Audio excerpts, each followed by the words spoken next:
안녕하세요. 시민언론 더탐사 시청자 여러분 반갑습니다. 노나라의 신박사 심경수입니다. 이번 한 주는 여러분 어떻게 보내셨나요? 기온이 많이 떨어져서 이제 겨울로 향하고 있습니다. 여러분들 건강관리 잘 하시고 또 겨울 잘 나고 또 봄이 돼서 저희가 또 다양한 활동을 할 수 있는 준비를 차근차근 잘 해주시기 바랍니다. 특히 노인 인구들, 우리 어르신들 이 겨울 굉장히 힘드시죠. 날도 차고 몸도 막 이렇게 움츠러들고 건강관리를 최근에 잘 하시기 때문에 큰 걱정을 하지 않지만 그래도 아주 기본적인 것들이 있죠. 감기 그리고 또 이렇게 환기하는 것들, 또 몸을 이렇게 스트레칭하는 부분들, 이런 아주 기본적인 사항들을 좀 체크를 해주시면 그래도 움츠려서 이렇게 항상 지내고 있는 겨울을 좀 편안하게 나실 수 있을 것 같습니다. 오늘 여러분들께 드릴 말씀은 의료 민영화에 이어서 일자리 민영화입니다. 노인 인구를 중심으로 하는 일자리 민영화에 대해서 말씀드리려고 하는데요. 그 말씀을 드리기 전에 최근에 이재명 당대표가 예산을 둘러싸고 아주 강력한 표현을, 소위 말하는 아주 강력한 워딩을 사용하고 있는데요. 그러한 상황과 현상과 현재 그 민영화를 둘러싼 의료 민영화뿐만 아니라 노인 일자리 민영화가 또 이렇게 맞물려 있기 때문에 그냥 괜히 그렇게 강한 표현을 하는 것이 아니라는 것을 오늘 여러분 노나라를 통해서 말씀드리려고 합니다. 현재 대통령실이라든지 국민의힘 그리고 이재명 당대표의 더불어민주당이 강대강 대결을 이렇게 막 하고 있습니다. 서로 세를 과시하고 있는데 한치의 물러섬이 없죠. 그래서 물러서면 끝장이다. 이런 생각을 하고 서로 기세등등하게 부딪히고 있습니다. 특히 예산을 둘러싸고서 굉장히 좀 어려운 시간들을 지금 겪고 있습니다. 그 과정에서 이재명 당대표는 가짜 엄마 같다라든가, 그러니까 윤석열 대통령을 비롯한 그 대통령실 그리고 국민의힘의 예산을 담당하고 있는 분들의 들으라고 하는 말 같아요. 마치 그냥 예산을 확보해서 그걸 어떻게 활용할지, 어떻게 쓰여지는지에 관심 없는, 그냥 예산만 확보하고 싶은 가짜 엄마 같다라는 아주 심한 표현도 쓰고, 폐륜 예산이다 이것은, 그리고 반인륜적 예산이다라는 아주 강력한 말을 사용하는 것에 주저하지 않고 있습니다. 제가 그러한 현상을 보면서 느낀 건 최근에 이재명 당대표를 둘러싸고 사방이 이재명 당대표를 공격을 막 하고 있지 않습니까? 예, 현재 저희 더탐사가 이래저래 현 정부로부터 엄청난 박해와 억압을 받고 있는 것과 같이 우리 이재명 당대표도 심지어 당 내의 어떤 일부 반 이재명계로부터도 공격을 상당히 당하고 있죠. 그렇게 추측이 되고 있죠. 예. 그렇다 보니까 좀 상당히 힘든 시간을 보내고 있다고 생각을 하는데, 단순히 이재명 당대표가 본인이 굉장히 정치적으로 힘든 상황이라 해서 그러한 일반적이지 않은 아주 보통의 수준을 뛰어넘는 표현을 한다고 저는 보지 않습니다. 이유가 있다고 생각을 해요. 특히 노인 인구 관련된 예산 삭감을 보면 정말 좀 폐륜적이라고 저는 충분히 공감을 합니다, 여러분. 삼중고에 시달리는 서민과 중소기업에겐 정부의 지원이 절실합니다. 이들을 위해 꼭 써야 할 돈까지 줄인 건 아닌지 걱정의 목소리가 큽니다. 69살 안금숙 씨는 정부의 노인 일자리 사업으로 일주일에 2-3번 3시간씩 경로당을 청소합니다. 한 달 30만 원이 채 안 되는 돈을 받지만 이 일자리가 사라지면 당장 생활비가 걱정된다고 말합니다. 줄이면 안 되지. 늘려야지 오히려 더. 안 그래요? 어느 자식이 매달 주겠어? 그거를 안 주잖아요. 내가 벌어서 써야지.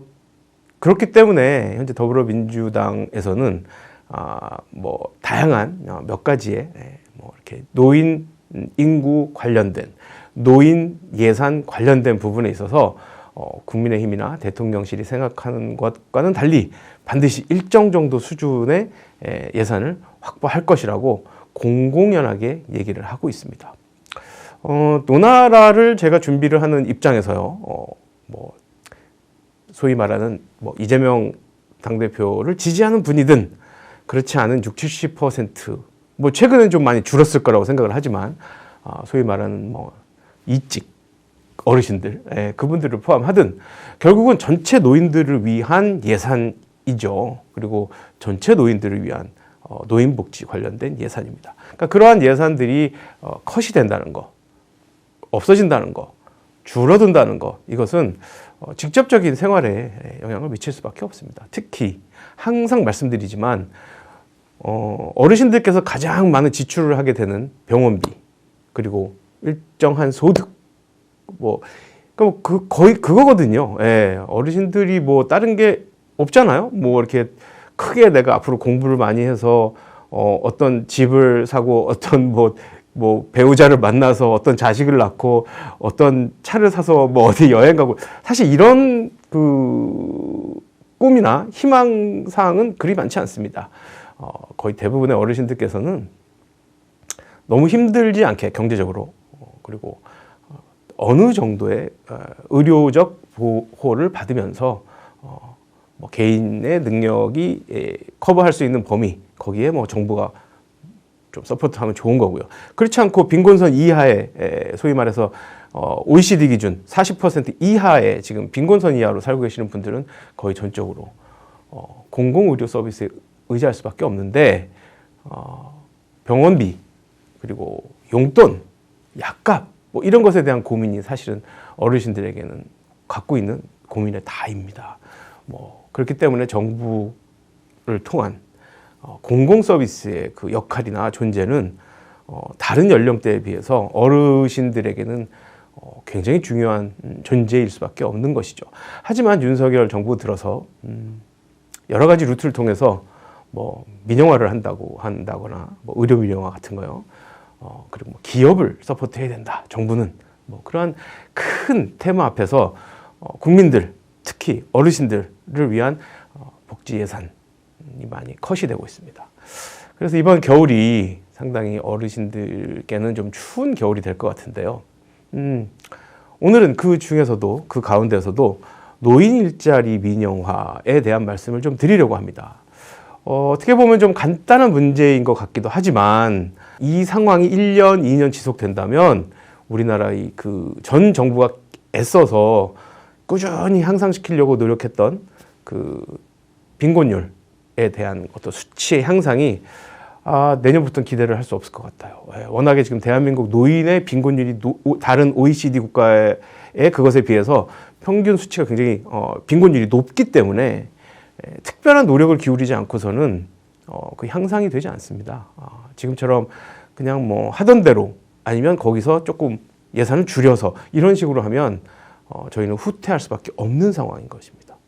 뭐 노인이 사는 게 다 그렇지. 뭐 하루 밥 3끼, 밥 2끼 먹지. 뭐 내가 많이 먹나? 그냥 그거 먹고 말지. 뭐 이렇게 생각하면 할 수 없습니다. 그러나 현대 사회는 과거와 달리 국민 주권을 갖고 있는 국민 주권 국가입니다. 자유민주주의에 기반한 국민 주권 국가입니다. 그러니까 각자가 나의 신분이나 나이, 성별에 관계없이 생존권을 충분히 갖고 있고 확보해야 하고, 또 사회권을 통해서 내가 사회적으로 최소한의 보호를 받아야 하고, 또 디테일하게 들어가면 소위 복지권이라고 하죠. 사회복지, 복지 서비스, 공공 서비스를 어느 정도 미니멈 최소한의 공공 서비스는 받을 수 있는 권리가 있다는 겁니다. 여러분들께 다 부여된 것입니다. 그것은 선택적으로 받는 것이 아니고요. 선택적으로 부여받는 것이 아니고 권리인 것입니다. 여러분들에게. 그건 기본적으로 다 제공이 되어지는, 태어나면서 권리로 갖고 있는, 부여받게 되는 그런 권리인 것입니다. 그런데 안타깝게도 제가 목격하고 제가 공부한 바로는 많은 어르신들께서 그런 게 어딨어. 그냥 국민은, 국가가 존재하면 국민은 그냥 만족하고 사는 거야 라는 약간은 좀 전근대적인 국가관을 갖고 국민의 권리의 부분에 대해서 굉장히 축소된 그러한 그 권리의 범위를 이해하고 계신 분들이 상당수 계신 것으로 제가 목격을 하고 경험을 하고 있습니다. 그런 부분에 있어서 어르신들께서 조금 국민으로서의 권리, 정부에게 내가 어떤 나의 권리, 생존권, 사회권, 복지권, 시민권, 자유권 이런 다양한 권리들을 사실 뭐 우리가 딱 다 누리고 있는 거지만 딱 들어보면 좀 생소하긴 하죠. 예, 저도 뭐 공부를 하면서 이런 용어들을 좀 배웠기 때문에 그러나 현재 우리가 누리고 있는 그 모든 권리들을 표현하는 단어들입니다. 이런 것에 대해서 특히 어르신들께서 조금 더 환기를 하시고 이것이 이러한 권리들이 우리에게 주어지는구나라는 것을 분명히 인식하시고 정부에 대해서 여러분들의 목소리를 높여주시는 것만이 여러분들에 대한 복지, 기본적인 사회권, 자유권, 생존권을 보장받을 수 있는 길이 되겠습니다. 그러니까 여러분들께서 그거 기억하시고요. 오늘 말씀드리는 이 노인 일자리를 둘러싼 지난 정부와 현 정부 사이의 현격한 변화를 둘러싼 얘기들을 짧게 여러분들께 오늘 드릴 테니까요. 끝까지 시청을 해주시기를 부탁드리겠습니다. 먼저 이 노인 일자리에 대한 얘기를 하려면 여러분들 신문지상 매스컴을 통해서 아실 거예요. 윤석열 정부 들어서 노인 일자리가 상당히 줄어들었다.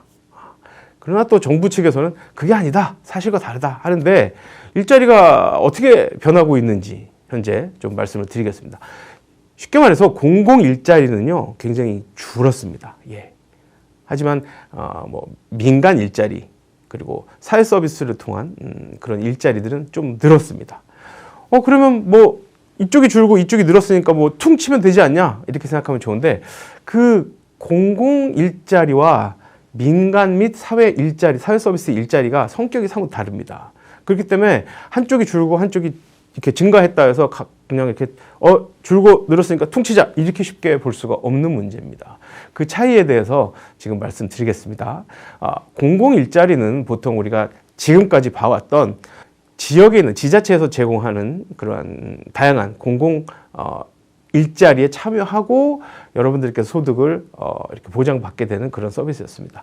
대부분 30만 원 내외의 한 달에 일정한 일을 하시고 30만 원 내외의 급여를 지급받으셨을 겁니다. 그런데 그것조차도 오래 하실 수 있는 것은 아니었죠. 예, 제한되게 한두 달, 두세 달 이 정도 할 수밖에 없었다고 불만을 말씀하시는 분들도 계신데요. 공공 서비스가 사실은 그런 것이죠. 예, 보다 제한된 예산 안에서 보다 많은 분들에게 이렇게 좀 나누어서 혜택을 드려야 하다 보니까 몇 가지 제한 사항이 있긴 했습니다. 예. 그러나 여러분 생각해 보세요. 어르신들께 혹자는 이렇게 말씀하십니다. 노인 일자리, 공공 일자리 그거 어차피 필요 없잖아요. 두 달, 세 달 하고 못 하게 되는 거. 그거 뭐하러 합니까? 저는 그렇게 생각하지 않습니다. 어르신들께 두 달, 세 달의 소득, 30만 원 정도의 소득 굉장히 큽니다, 여러분. 정말 없어 보면요, 여러분. 그 10,000원, 20,000원이 정말 얼마나 중요한지 느끼실 수 있거든요. 짧게 제 경우 말씀드리면, 저는 이전에 노나라 영상을 통해서도 말씀드렸지만 IMF 때 유학을 갔습니다. 그러다 보니까 한국에 계신 부모님도 힘드시고 저도 미국 가서 굉장히 고생을 좀 했는데요. 돈이 떨어진 적이 있어요. 그래서 한국 돈으로 약 한 25,000원 정도를 갖고 한 달 반을 버틴 적이 있습니다. 예. 그러니까 배가 고픈데도 햄버거를 못 사 먹었습니다. 그 돈이 어느 정도 그래도 빵원으로 잔고가 빵원이 되면 안 되지 않습니까? 예. 그래서 은행에서 또 다른 유틸리티 비용으로 빠져나갈까봐 은행에서 그거 소위 말해서 한 20불 정도 되는 돈을 은행에 그 잔고에 넣어놓지도 못하고 제가 그걸 현금화해서 제 지갑에 넣고 다녔습니다. 유사시에 쓰려고. 눈앞에 있는 1불짜리 빵도 못 사 먹고 50전짜리 커피도 못 사 먹었어요. 그리고 항상 아는 친구들이나 그때는 선후배죠, 다. 놀러 갈 때 밥 시간에 놀러 갔어요. 예, 밥 얻어 먹으려고. 그런 기억이 제가 한 몇 달 있어요. 예. 그리고 한 달 반 정도 지나서 부모님께서 또 송금을 해주셔서 제가 또 얻어먹은 분들도 같이 대접하고 그랬던 기억이 있어요. 그래서 저는 제 인생에서 20불, 25,000원 정도로 버텼던 한 달 반이 제 인생에선 정말 땅을 보고 다녔다니까요. 동전이 없나? 그 쿼러라고 하죠. 25전짜리 그거 하나, 10전짜리. 하여튼 이렇게 사람이 궁해지니까 여러 가지로 굉장히 삶이 빡빡해지더라고요. 그러니까 저는 이 말씀을 왜 드리냐면 어르신들께서 정말 주머니에 돈이 떨어지면 그 박스를 주스러 다니는 수밖에 없어요. 그러니까 어떤 분들 그러세요. 이 노인들 좀 박스 좀 안 주스러 다니면 안 돼요. 그 기력이 있으시니까 그분들 그거 하시는 거예요. 그나마도 그거 하고 싶어도 못하는 분들 계세요. 무릎 아프고 허리 아파서.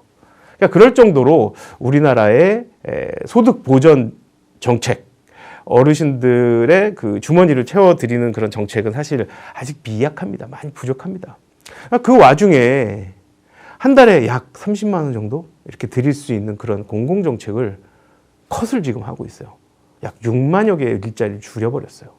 그리고 상대적으로 좀 배운 분들이 할 수 있는 그런 직종들이 중심이 된 민간 일자리와 사회 서비스 일자리를 늘려버렸어요. 그래서 정부에서 하는 말은 뭐냐면 기존에 단순했던 그냥 일회성에 지나지 않았던 공공 일자리의 기본적으로 성격을 좀 오래 갈 수 있게 시장에서 능력대로 본인들이 그야말로 자유롭게 선택을 해서 본인의 능력을 마음껏 과시할 수 있고 소득도 높이는 좀 질적인 향상을 갖고 왔다. 이렇게 뻔지르르하게 말을 합니다, 여러분. 다 좋은 말이죠. 그런데 대부분의 제가 간략하게 조사를 해보니까 민간 일자리와 사회 서비스 일자리는 진입 장벽이 높습니다. 뭐 컴퓨터도 좀 할 줄 알아야 되고, 뭐 어떤 기술도 좀 있어야 되고, 과거에 어떤 전문적인 어떤 지식도 좀 있어야 되는 경우가 좀 유리하고, 그리고 아무래도 민간 일자리다 보니까 경쟁도 붙어요. 그러니까 실질적으로 대다수 어르신들께서 쉽게 참여를 할 수 있었던 여러분들이 주변에서 봤던 아주 쉬운 일자리들 있죠. 공원에서 이렇게 순찰을 도신다든가, 뭐 쓰레기를 정리를 한다든가, 공공지역에 있는 뭐 그러한 아주 간단한 일들하고는 비교할 수 없는 다소는 수준이 높은 전문적인 기술이 필요한 그런 일자리들로 확충이 되고 있는 겁니다. 그럼 여기서 여러분들 생각해 보실 것이 하나가 있어요. 과연 어르신들의 일자리 왜 필요한 겁니까? 빈곤선 40% 이하에서, 그러니까 전체 인구의 40% 이하에 살고 계시는 어려운 생계가 정말 힘든 분들을 위해서 만든 겁니다. 그 일자리는. 능력이 되시는 분들께서는 정말 시장에 가서 본인이 일을 하시면 돼요. 그것까지 정부에서 책임질 수 있을 정도로 대한민국이 넉넉치는 않습니다. 하지만 빈곤선이라 일컬어지는 지금 40% 우리가 뭐 38%, 39% 정도일 거예요. 그 정도의 빈곤선이 유지되고 있는 고 범위에 있는 분들에게는 그래서 한 달에 30만 원 정도씩 일자리는 돌아가면서라도 제공할 수 있는 겁니다. 그런데 왜 그래도 상대적으로 좀 더 배우시고 전문직 기술이 있으시고 그러다 보면 제가 볼 때는 뭐 사회 경제적인 환경도 좀 나으실 거예요. 예. 그러니까 그분들이 민간 시장에서 이렇게 일을 할 수 있는 것까지 정부가 왜 책임져야 되는지 저는 사실 사회복지하는 사람으로서 입장으로서는 좀 의문입니다. 물론 우리나라의 예산이 충분하다면 당연히 그분들까지 책임지는 게 맞죠. 하지만 아직은 우리나라의 노인 빈곤율이 매우 높고 정부가 책임져야 할 분들이 많기 때문에 아직은 공공 서비스, 공공 일자리의 영역을 포기를 하면 안 되는 상황입니다. 그러니까 현재 공공 일자리에서 6만 개 정도가 줄은 그 일자리 하셨던 분들은 어디에서 일을 하실 수 있는 상황이 아니에요. 그러니까 그분들은 굉장히 지금 반대가 심하시죠. 당장 어디 가서 한 달에 30만 원을 법니까? 여러분 생각을 해보십시오. 아주 추운 겨울이 되는 겁니다.